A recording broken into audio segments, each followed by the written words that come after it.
Papakuluan ko muna itong chicken breast. Lagyan natin ng tubig.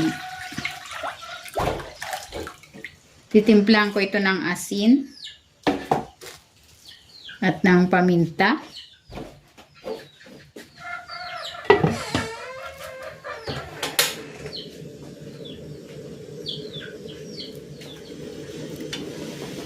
Ayan, ito na yung chicken breast, luto na.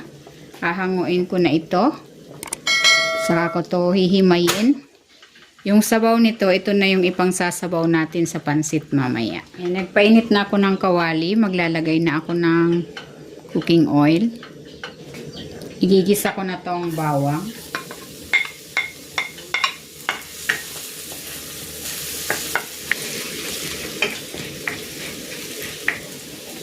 At itong sibuyas.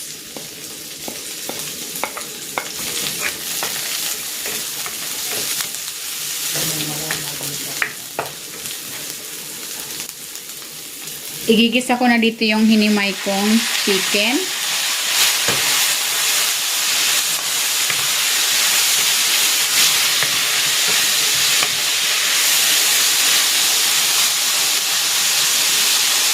Itimplahan ko ito ng toyo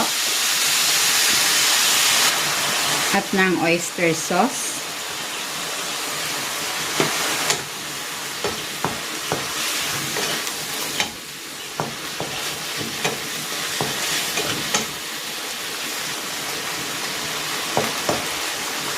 Maglalagay din ako ng paminta.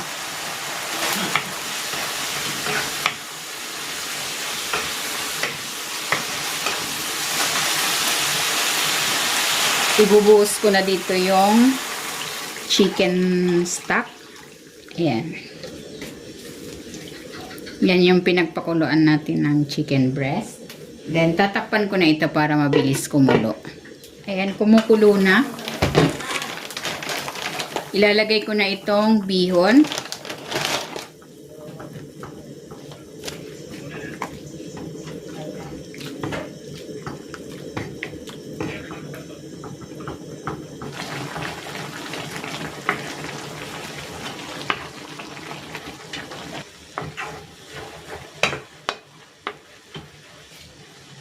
Ilalagay ko na dito itong carrots at itong Baguio beans.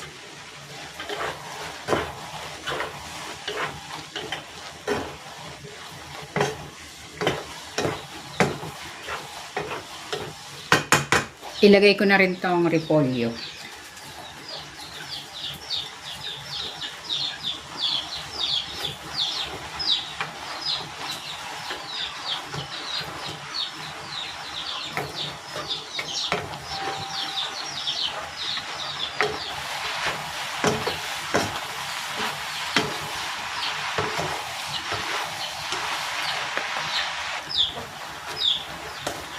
Ayan, luto na itong pansit bihon gisado. Hahanguin ko na ito.